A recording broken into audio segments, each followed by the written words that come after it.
This is the thread sealer that I applied to the rear plug for that 12 valve Cummins block before installing it. So I didn't want to have this sealer entering into the oil passage, so I tried not to apply the sealer to the very first portion of the plug prior to installing it. So I'll show what it looks like installed. I've already wiped Loctite off the back of that plug with a rag. So another concern was that the plug would go in too far and possibly somewhat restrict the oil passage. So here's a rod that I'm using as a measuring device. There's a black stripe on the rod. It's about in the middle of the screen.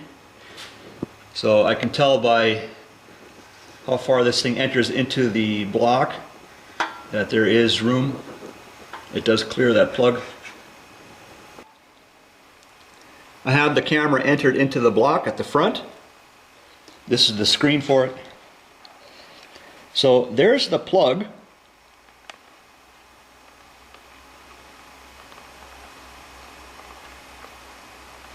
And there may not be any of that Loctite sealant visible. If there is any to be seen, it sure is not very obvious.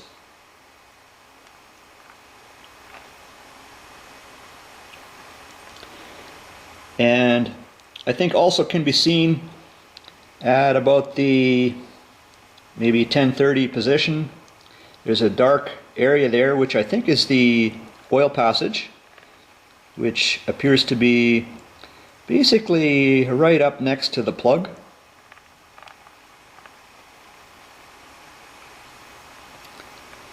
Anyways guys, thanks for checking out another video.